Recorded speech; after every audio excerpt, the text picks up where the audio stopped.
Hello and welcome to the fourth section of this SQL project portfolio titled UK Train Ride. This is the second part of the fourth section, and in this second part we are going to analyze the remaining questions and extract actionable insights from our data. To be able to follow along in this video, I would suggest that you watch the first 4 videos in this SQL project portfolio.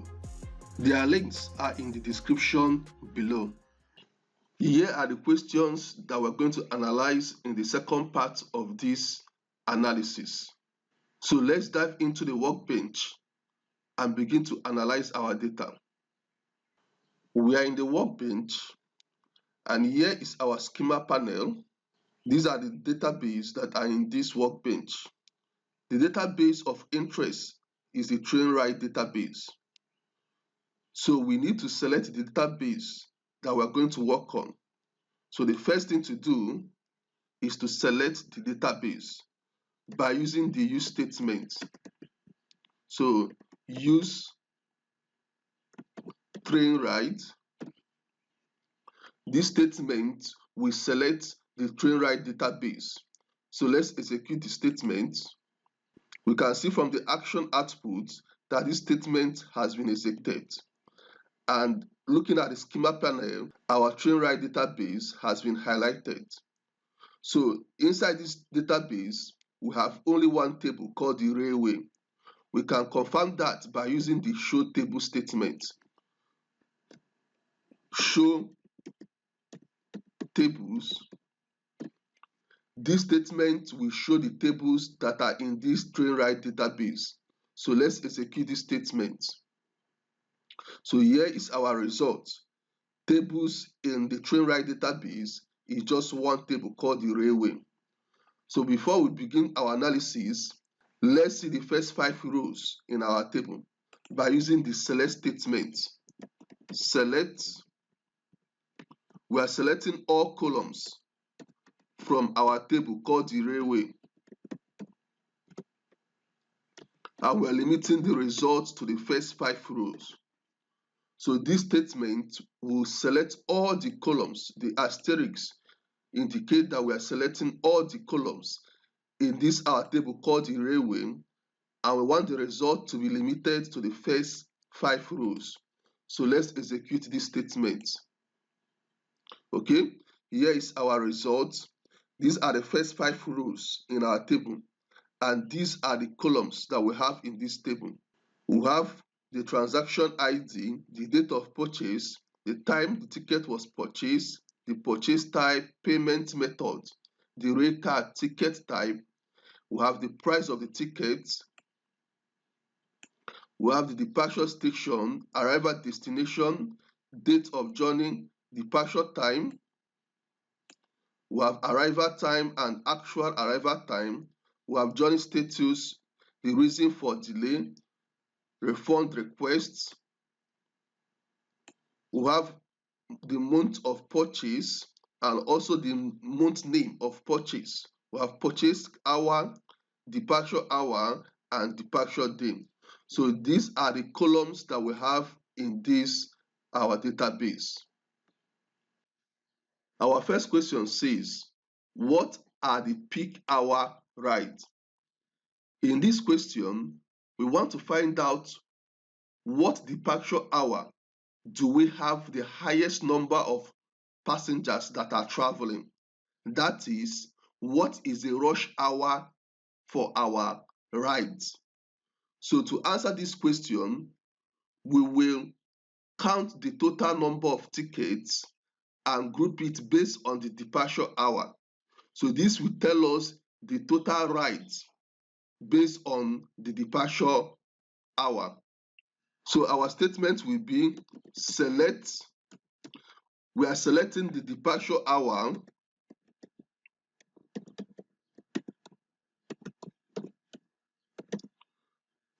and then we are counting the transaction ID and we are calling it the total rides from our table the railway, and we're doing this for ticket that was purchased in the year 2024.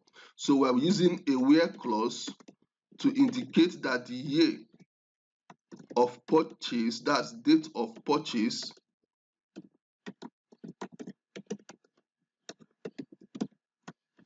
should be equal to 2024. And also, we are indicating that the journey status for this ride should be those rides that were on time or delayed. That's for our completed rides. We know that in our data set, we have three journey status: rides that were on time, rides that were delayed, and rides that were cancelled. So for us to be able to calculate the peak hour ride, then our focus will be on the successful ride. That is the rides that were completed. So, and for a ride to be completed, that means that the ride will be either on time or delayed. We are also filtering our record based on those rides that were on time and delayed. So we have our journey status to be equal to any of these two values. That is, the for ride that we are on time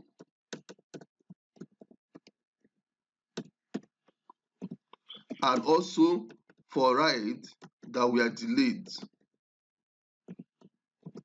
Then we are grouping based on the first column, which is our departure hour, and we also want to order our results by that first column in ascending order. So this is our statement. What this statement will do is it will select the departure hour and count the transaction ID and call it our total rides from our table the railway, and we have two conditions: that we will only want to do this for tickets that were purchased in the year 2024, and also we are doing this for tickets that were either on time or delayed. That means we are doing this for tickets that the rides were completed. Then we are grouping by the first column, which is our departure hour, and also we are ordering the results based on the departure hour in ascending order. So let's execute this statement. So here is our results. We have our departure hour, which we start from 0, that's 12 a.m. in the morning, to 11 p.m. at night. And here are the total rides based on each of these departure hour. To be able to understand these results and be able to identify the peak hour, we need to plot a line chart of this our data and be able to identify which hour is our peak hour ride. So we're going to export this result to an Excel workbook and then plot the data. Okay, so to export it, we click on this export icon. So we give the file a name. We are calling it the peak hour rides. So we are saving this our result as a CSV file. So let's click on save. Our result has been saved as a CSV file. So we need to open the workbook and plot the data. Our file has opened. So we have our departure hour, and here we have our total rides. So we're going to plot a line chart to be able to identify our peak hour ride. To do that, we're going to select our data set. We click on the first cell, which is our cell A1. You hold your control key and your shift key and press the forward arrow key, and then you also press the down arrow key. So this will select all our data. So we go to the insert menu. Under the chart submenu, we click on line chart. So by clicking on this line chart, we select the first chart. Okay, here is our line chart. Let's delete this line. So this is our chart. I will select the chart style, which is this one, so that I can be able to trace each hour to the number of writes.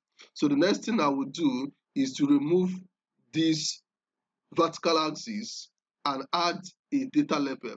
So I'm formatting my chart. I will remove the vertical axis and then add a data label. Okay, so next is to add a descriptive title. So let's call the chart total writes by departure hours. Okay, so we are calling this chart the total writes by hour of departure. So based on this chart, we can see two peak hours, which is at 7 a.m. in the morning and at 7 p.m. in the evening. So at 7 a.m. in the morning, the total writes were 2,923 writes, while at 7 p.m. we had 2,799 writes. Between the hours of 7 to 9, that is where we have majority of our writes. So we can call our peak hour write to be the time between 7 a.m. to 9 a.m. in the morning.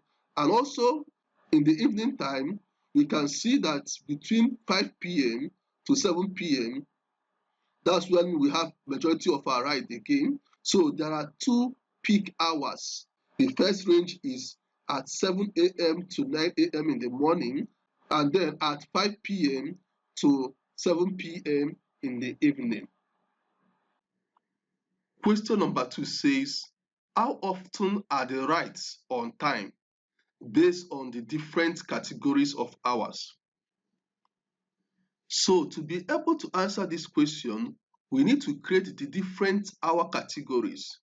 And these hour categories include the early morning hours, which are time between 12 a.m. to 3 a.m. in the morning.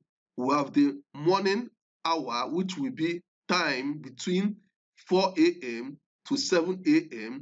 Then we have the late morning hours, which will be time between 8 a.m. to 11 a.m. in the morning.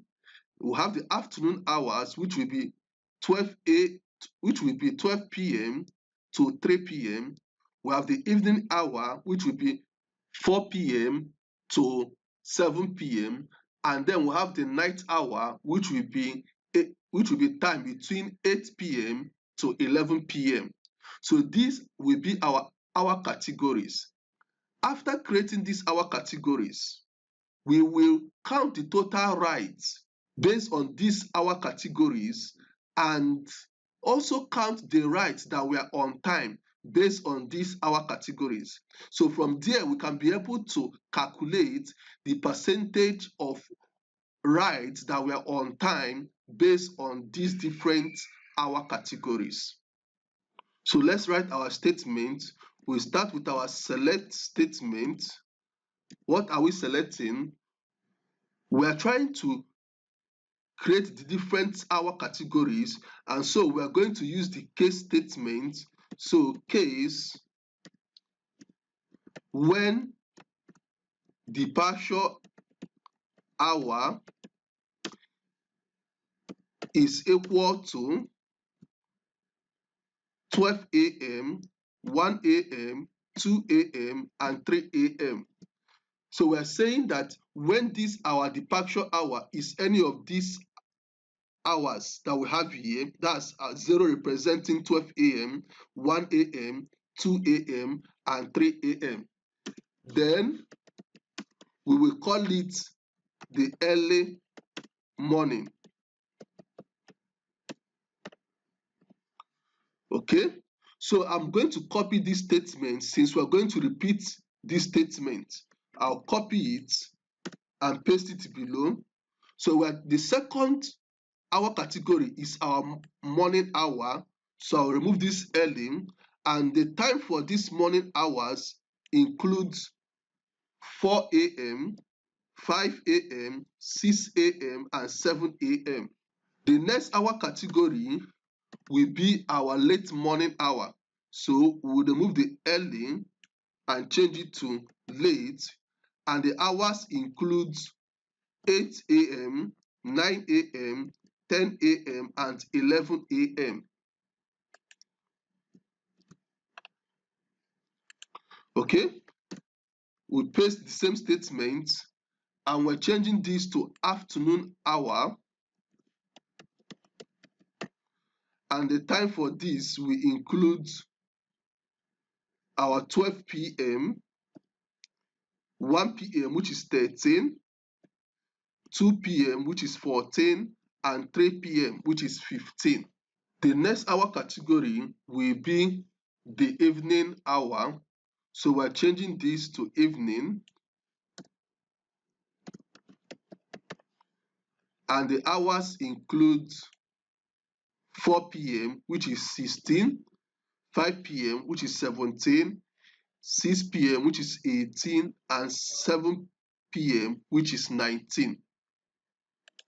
The final hour category will be our night hour.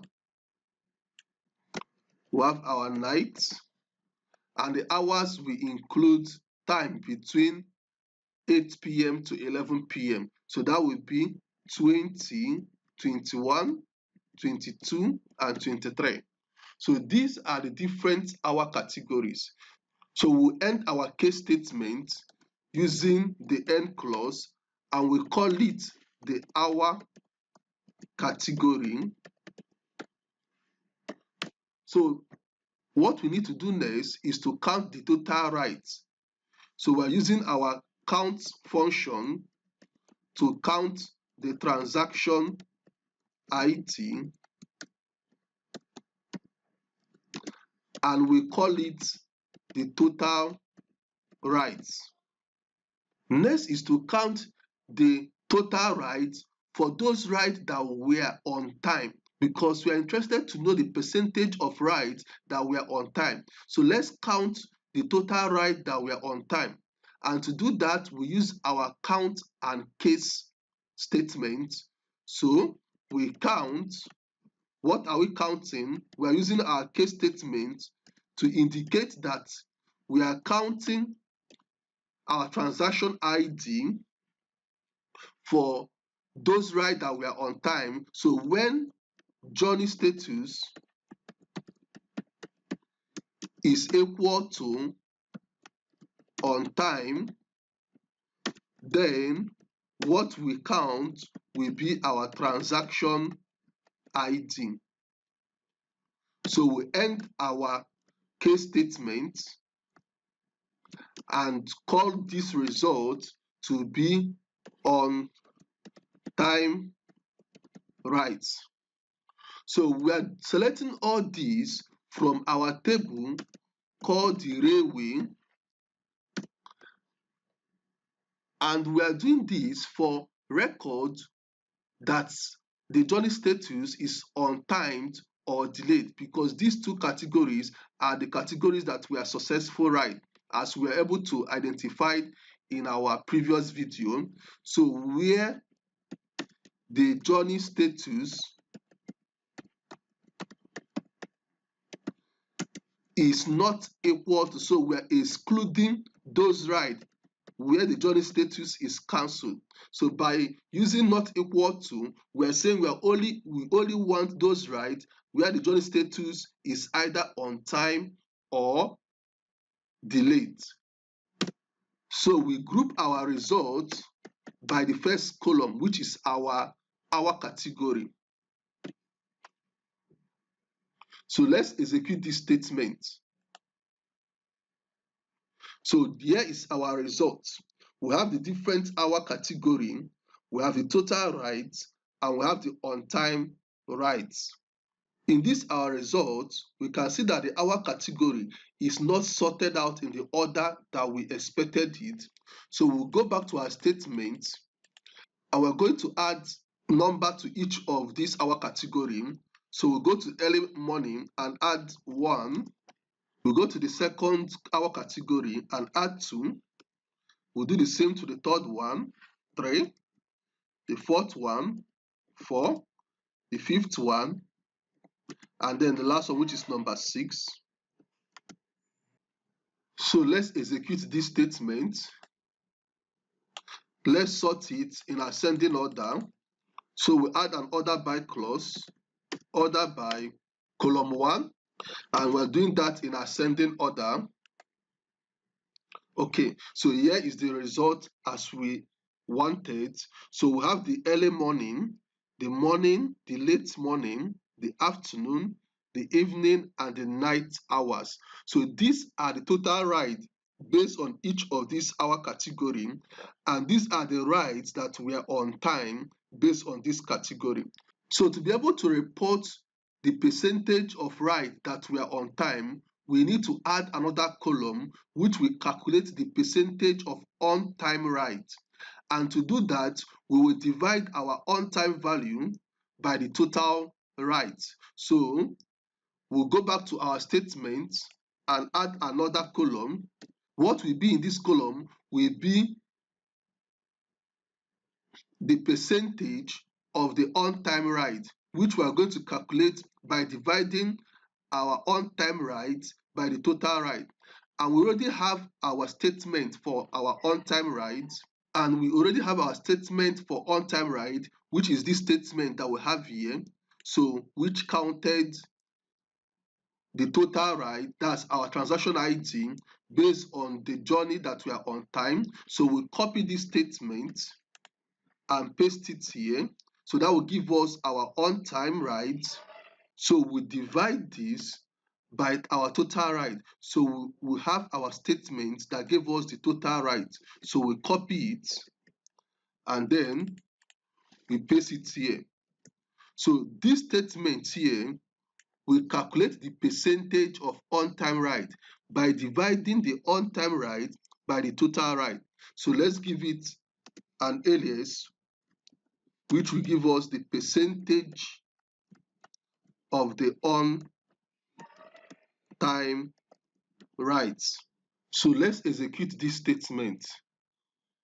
Okay, so here is our result, and these are the percentage of the on-time rides. So let's multiply this column by 100%. So we'll go back to our statement. So this statement gave us the on-time ride. So we're going to add our multiplication here. So we're timesing the on-time ride by 100 and then dividing by the total ride so that we can have our values in percentage. So let's execute it, and here is our result. So looking at our results, we can see that most of the rides were on time more than 90% of the time, except for the late morning, which had our category between, let's go back to our statement. So the late morning, we have the hours to be between 8 to 11 a.m. in the morning, and the percentage of ride that were on time is 74%, which is very low. But for other hour categories, we can see that their percentage are above 90%, and we have the night ride to be 100% on time. So that means that for every ride that took place in the hours of 8 p.m. to 11 p.m. always reach their destination on time.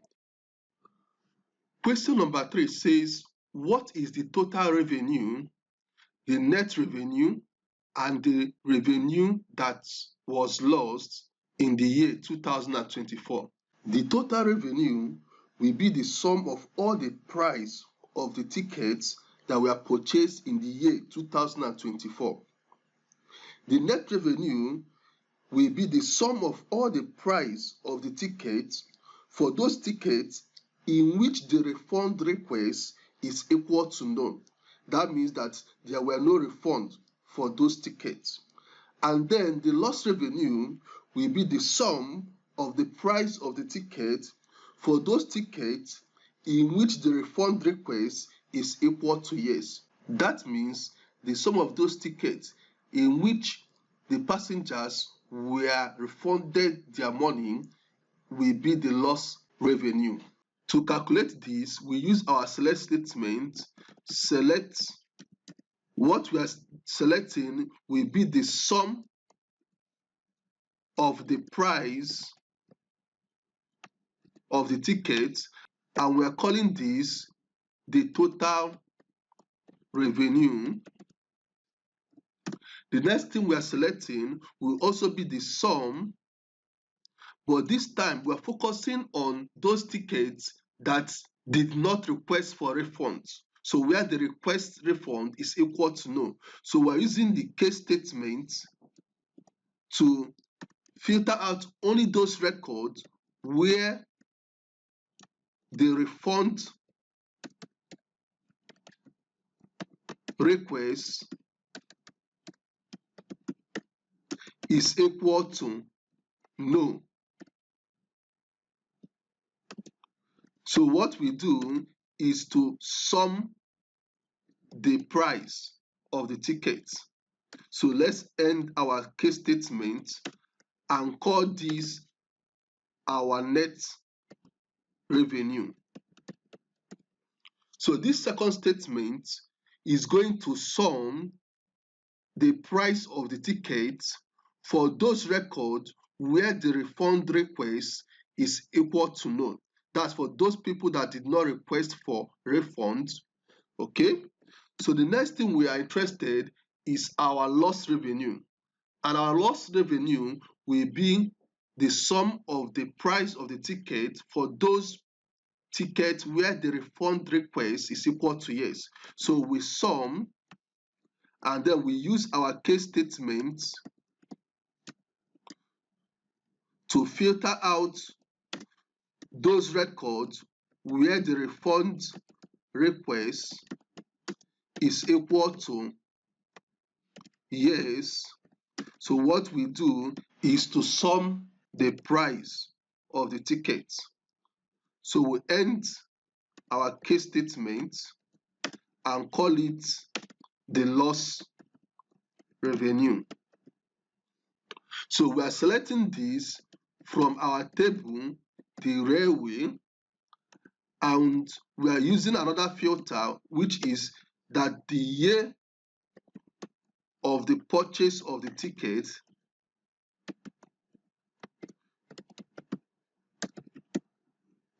should be equal to 2024. So we are only interested in revenue generated in the year 2024. So this is our statement. So let's go over our statement again. So we started with the first select, which we sum the price column and return it as the total revenue. Then it will also sum the price column, but it will do that for those records where the refund request is equal to none, and whatever it gets as a result will be returned as the net revenue. The next column will also sum the price column, but we do that for those records where the refund request is equal to yes, and whatever the result is will be returned as the lost revenue. And we are doing that for tickets that were purchased in the year 2024. So let's execute this statement. So we have our results. So our result says that the total revenue generated in the year 2024 is $741,229, while the net revenue is $702,568, and the revenue that were lost due to refund was $38,661. So this is how to calculate the total revenue, the net revenue, and the loss revenue. So we want to also include the percentage of this loss revenue. And to do that, what we need to do is to divide the loss revenue by the total revenue. So that will give us the percentage of the loss revenue. So we have our column which gave us the loss revenue, which is this column. So we select it and we paste it below here, and we are dividing this by our total revenue. So the column that gave us total revenue is this statement. You copy it and paste it here. And to be able to return the result as a percentage, so we are going to multiply this by 100, and we are returning this as percentage loss revenue. So this will give us the percentage of the loss revenue. So let's execute this statement. So from our result, we can see that the percentage of the revenue that was lost is 5%. About 5% of the revenue were lost, either due to delay or due to ride cancellation. Question number 4 says, what percentage of this lost revenue was due to delay or cancellation of the rides? So we want to know from this our lost revenue, what percentage was due to delay of ride and what percentage was due to cancellation of the ride. So we're going to calculate the percentage of this lost revenue that was due to delay or due to cancellation. So to do that, we use our select statement, and then we're going to use our case statement to group journey status into delayed and cancelled. So when journey status is equal to delayed, then what will be returned will be delayed. So the reason we are doing this is because the journey status has about 3 values: delayed, cancelled, and on time. We're only interested in knowing the percentage of the lost revenue that was due to delay ride and cancelled ride. So when the journey status is equal to cancelled, then it should be called cancelled. Okay, we are ending our case statement and we are calling this column reason for loss revenue. So this will be the reason for the loss of revenues. The revenue was lost either due to delay of rides or due to cancellation of ride. So the next thing to do is to now sum the price. So we are summing our price column and we are calling that to be the loss revenue, and we are selecting this from our table, the railway, and we're adding a filter, and that filter is for those records where the refund request is equal to yes. So we use our where clause to state that we are interested in those records where the refund request is equal to yes, those that requested for refund. And also we are doing this for tickets that were purchased in the year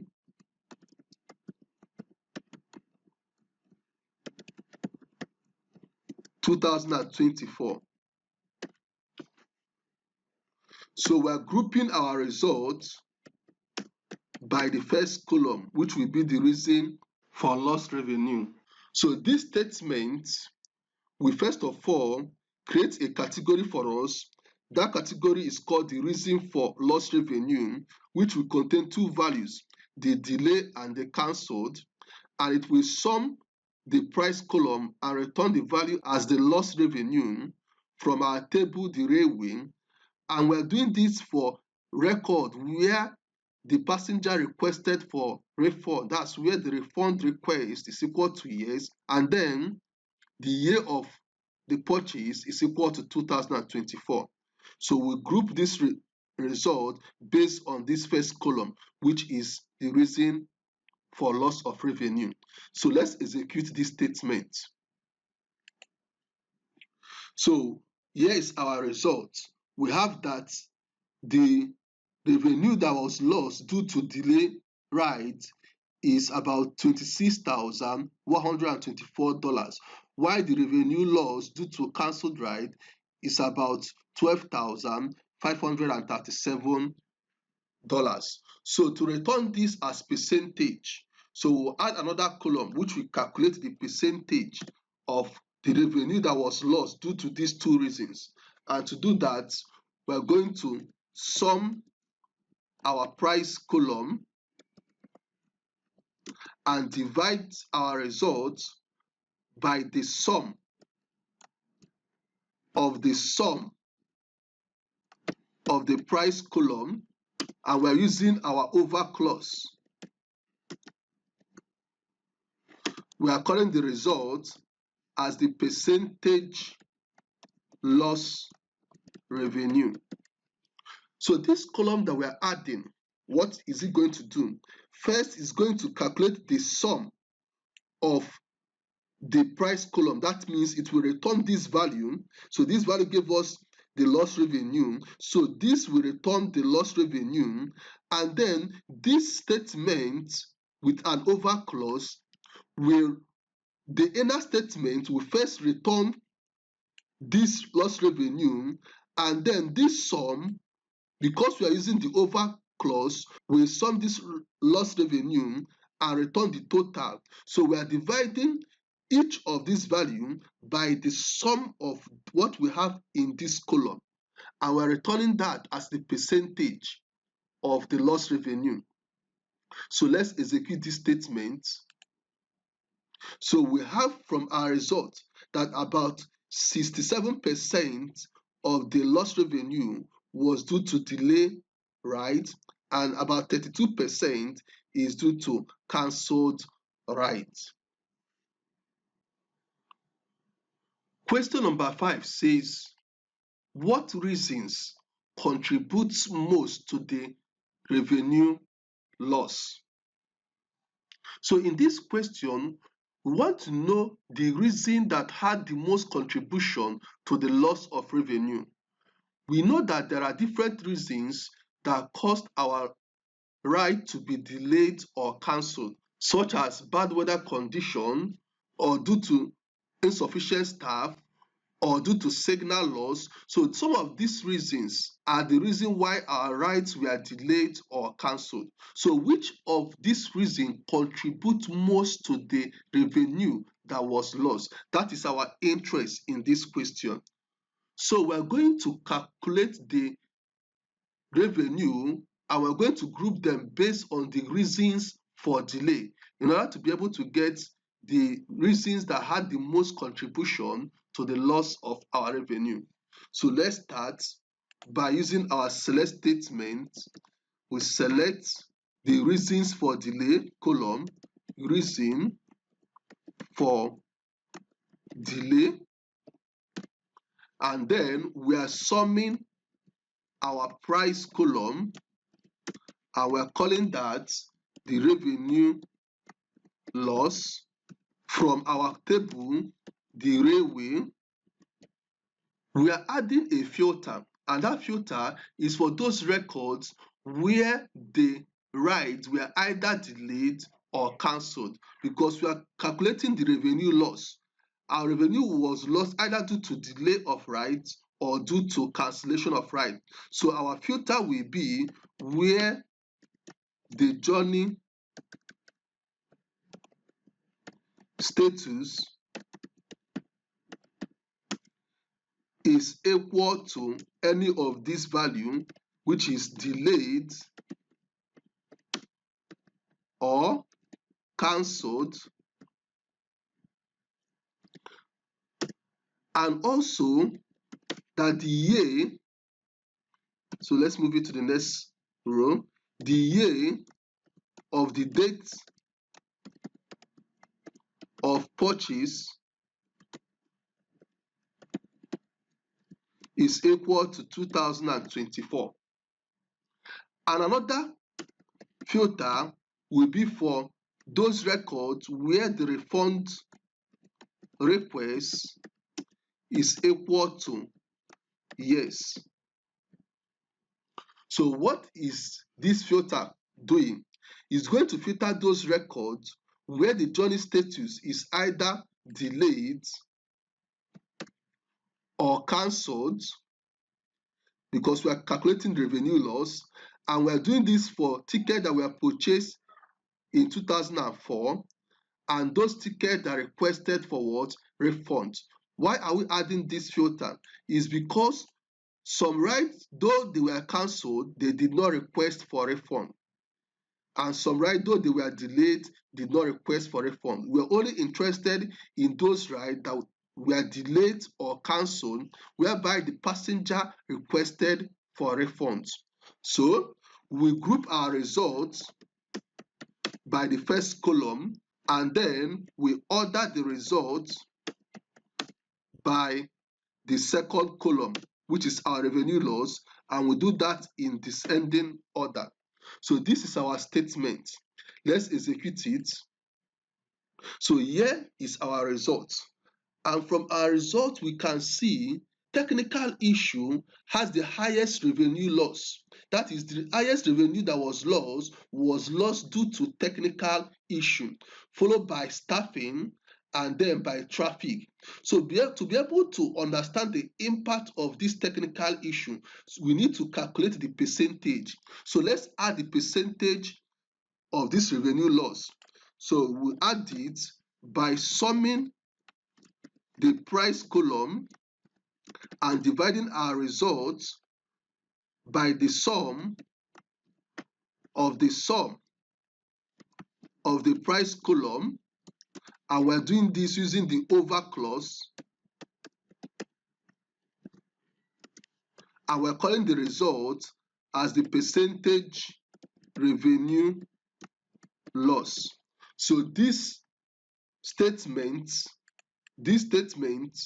will calculate the percentage of this revenue loss by first calculating the sum of this revenue grouped by reason for delay, and then calculating the sum of all this as a total because we are using the over clause. So let's execute this statement. So we can see from our results that the revenue loss due to technical issue is about 39% of the revenue, which is a very big percentage, followed by staffing, which had about 23%, and traffic, which is about 12%. So the major reason behind the loss of revenue can be said to be the technical issue and then the staffing. Question number 6, which is the last question, says, what is the month-over-month change in revenue in the year 2024? So in this question, our interest is to see if there has been a month-over-month growth or if there has been a month-over-month decrease in the revenue. We use our select statement to select. First, we're going to select the month of purchase.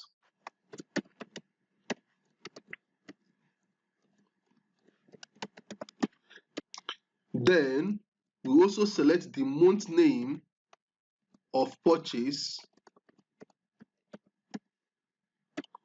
and we sum the price column and call it the revenue generated. We are doing this from our table, which is the railway table, and we are interested in the record where the year of purchase is equal to 2024. Then we group by the first two columns and order the results by the first column. So let's execute this statement to see what the result will be. So looking at our results, we have the month of purchase, which is the integer for the month. We have the month name of purchase, and we have the revenue. So let's change the month name of purchase. Let's give it an alias month. Okay, let's rerun the statement. So we have the month of purchase, we have the month, that's the name of the month, and then we have the revenue for each of those months. Our interest is to find out the change in this revenue over the months. So we're going to use the common table expression to store this result as a temporary table in order to be able to return the previous revenue for each month. So let's store this result, this statement, in a temporary table using the with clause. So we'll go above the select statement and add the with clause. So let's call this table revenue and close the brackets. Okay. So what are we selecting? So from this our temporary table, we are selecting the month. We are also selecting the revenue,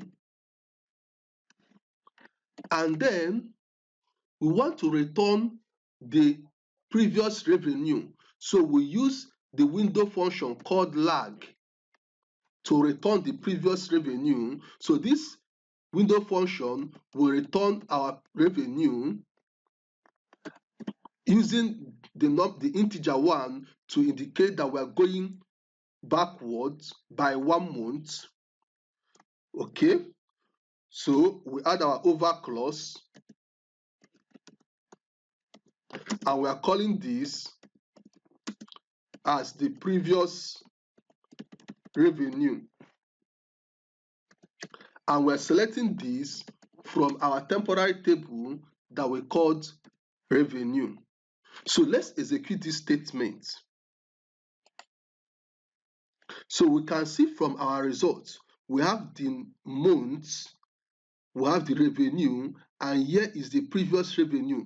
So we have been able to return the previous revenue, the revenue for that month, and the name of the month. But we are interested in getting the change in the revenue. And to calculate the month over month change, we use the formula that the current revenue for that month minus the previous revenue divided by the current revenue. That will give us our month over month change. So to execute that statement, we'll add another column. This column will calculate the revenue minus our previous revenue. This was the statement that gave us the previous revenue. So we'll copy this statement and paste it here. So we have the current month revenue minus the previous month revenue, and then we are timesing this by 100. We will divide the whatever we will get as our answer by the revenue for the current month, and we are calling this as month over month change. So let's execute this statement. Okay, here is our result, and from our result we can see the month over month change. And what this result tells us is that in February that we had a decrease in revenue by 33%. The revenue in January was 205,091, but in February it decreased to 154,118. That's a 33% decline in revenue. And then in March, the revenue increased up to $194,789. That's about 20% increase was witnessed in the month of March. And by April, this revenue decreased again by 4%. So it decreased from this value to $187,231. So that's a 4% decrease. So this tells us how the revenue has changed over the months. And with this, we come to the end of this second part of data analysis in our SQL project portfolio titled UK Train Right. In the next video, we are going to combine all the results that we have gotten from our analysis and present it to our client in the form of a PowerPoint presentation. I hope to see you in the next video.